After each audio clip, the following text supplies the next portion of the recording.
Good evening and welcome to World Talks here on TVP World. I'm your host, Marie Cato. Georgia's ruling populist Georgian Dream party won the local municipal elections this past weekend with a striking majority of approximately 80%. Protests continue across the country, with Georgians branding the current government as illegitimate. I'm joined by Stephen Nix, Regional Program Director for Eurasia at the International Republican Institute, to tell us more about the broader implications of the current situation. Hello, and thank you so much for being with us today. Thank you, Marie, for having me. So let's start with the situation, the overall political climate in Georgia leading up to the municipal elections. Tell us a little bit about that, if you can. Well, sure. These elections were not elections in the real sense. The opposition has been jailed. The leaders, the opposition, have been imprisoned. Most of the political parties in the opposition did not participate. They boycotted these elections, knowing they would not be free and fair. So again, the 80% figure is nonsense. Georgian Dream doesn't have anywhere near that level of support. So again, the EU and other organizations are very right to criticize these elections. I'll add to the fact that these elections were not observed by the OSCE, ODIHR, the European Parliament, or other notable organizations, really not observed at all by credible international organizations. So the issue is, the Georgian people, according to IRI polling data, the overwhelming majority of Georgians want to see their country in Europe. But this government is not taking them in that direction. In fact, it's taking the country in the opposite direction. That's the real challenge, is that this government, I think, is taking this country towards Moscow. So what is this 80% figure, or 70 plus 80% figure? What is that number? What does it mean? Where does it come from? Well, again, these elections were not free and fair elections. They were not competed. There was no real campaign. The government, Georgian Dream, cracked down first on any independent media.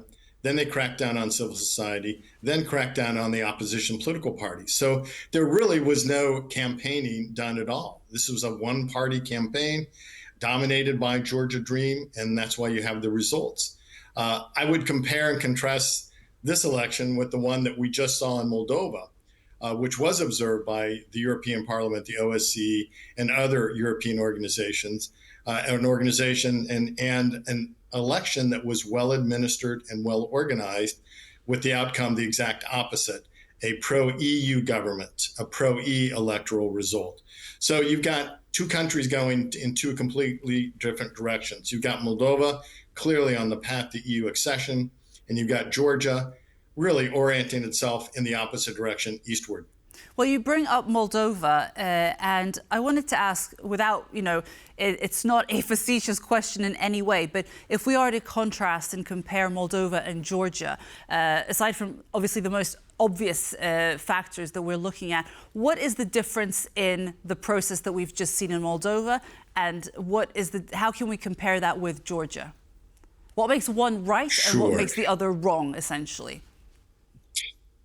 Well, in Moldova, you really had a David versus Goliath situation where Russian massive interference and influence was defeated by the Moldovan people.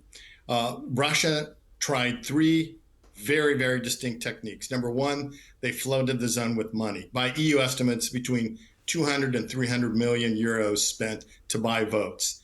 Secondly, a massive misinformation campaign on digital media designed to discredit the Sandu government, but also to float anti-EU and pro-Russian narratives. And the third component was massive cyber attacks on Moldova's infrastructure. The CEC and other government websites were under constant attack in an effort to try to discredit the election results and sow doubt about the election results among the Moldovan people. All of these efforts failed, and we need to give great credit to the Moldovan security services for securing this election against massive Russian interference. On the Georgia side, it's much more subtle, but very clearly you saw some of the same narratives being floated in this election, that accession towards EU meant a diminishment of traditional values, families, marriage, those types of issues. Also, We heard the war party rhetoric used in Georgia that accession to the EU, voting for the opposition, meant dragging Georgia into an anti-family, anti-traditional values situation. So a lot of the rhetoric was the same used in both countries, but the outcome was far different. In Moldova, as a result of this election, Ukraine's southern border is secure in Odessa, and also NATO's eastern flank, Romania, is secured as a result of this. Contrast that with Georgia, where again, the expectation is Georgia will move further eastward and away from NATO and the West. I'd like to challenge that just a little bit. I want to bring up a tweet that the former president of Georgia retweeted, actually. Just bear with me as I read this. You can perhaps read it yourself, but just for our viewers. So this was retweeted just a few hours ago. The silence of European leaders only fuels Russian aggression. So Salome Zurabishvili, she retweeted this with a statement saying, yes, no standard statements by EU institutional voices, but a vision and a strategy to keep Georgia out of Russian claws. So I continue. 24 hours after Russia's latest successful offensive on Georgia's domestic political front, we hear a deafening silence from the highest levels of the European Union. Just a week ago, Moldova managed to resist an attack, but Russia won't stop there. The suffocation of Georgia's pro-European people in the face of Europe's silence is shameful and shows that we seemingly lack both the strength and the will to stand up to Russia's advancing imperialism. It is high time for Europe to present a clear vision. I'm not going to read the rest of this tweet, but my point is, it sounds like there's a little bit of criticism coming from Salome Zurabishvili and from Marko Mikkelsen. Like there hasn't been much coming from the EU in regards to the protests in Georgia and in regards to these elections. No clear statements. In other words, no clear support. What would you say to that? Well, I know both the president, Salome, and Marco very well.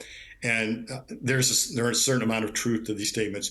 We need more from the EU, more support for Georgia. This is critically important now in the post-election period when the opposition political parties and civil society now have to meet, they have to gather, they have to re-strategize, they have to formulate plans to continue the fight, not just for Georgia's democracy, but for Georgia's accession to the European Union. Again, based on our polling data reflecting the vast majority of Georgians want to see their country in the EU.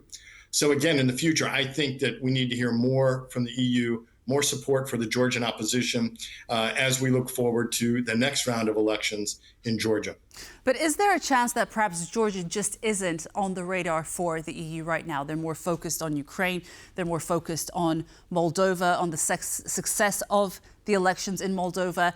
And at the moment, Georgia, you know, they'll say the right thing here and there about Georgia. They'll support Georgia with words. Maybe there'll be a statement coming in once something, God forbid, more tragic happens in Georgia. But right now, Georgia just isn't, you know, at the top priority. Well, Georgia and the Caucasus need to be a priority because the next big contest is going to be in the Caucasus, and that's in Armenia. Armenia has parliamentary elections next June. You have great parallels with Moldova, in which you have a leader, in this case, Prime Minister Pashinyan, who wants to lead his country into Europe. You've got IRI polling data showing that the vast majority of Armenians want to see their country in the European Union. And again, we expect the same Russian techniques employed in Moldova to be employed in Armenia between now and June. Again, but massive vote buying, massive misinformation campaigns in an attempt to keep Armenia within Russia's orbit. So again, got to focus on the Caucasus, both Georgia and Armenia. The immediate future is Armenia because they have an election scheduled. Long term, we have to devote more time, more effort to helping the Georgian opposition be able to compete more effectively. So what happens next in Georgia? What happens to the protesters? Because we hear that every person involved in this violent act, i.e. the protests, will be prosecuted. We hear this from Prime Minister Irakli Kobakidze. That's what he told the press. We assess that the crackdown will continue, will intensify. So the goal of the opposition is to survive this repression, survive, plan, regroup, so they can continue to challenge the government on its on the future of this country, its orientation towards the West or towards the East. So that's really the game right there. So we've got to stay in the game. We've got to continue to support the opposition because they are going to face continued and expanded repression from this government. So when you say support, what do you mean exactly? Where should it come from? And how does that support come into Georgia whilst allowing the Georgians actually to decide about their future? Because you don't want to be deciding for the Georgians. Sure. There's a lot of technical assistance that can be provided to both political parties, to civil society. That can be done in country in some cases. Now, because of the adoption of the foreign agent law, some of it might have to be done outside of Georgia because it's becoming increasingly impossible for Western organizations, international organization, to operate within Georgia because of this new legislation. So I think you're going to see continued efforts to provide technical assistance to the Georgian opposition and to the civil society in Georgia. Is there any chance that we can see a peaceful transfer of power?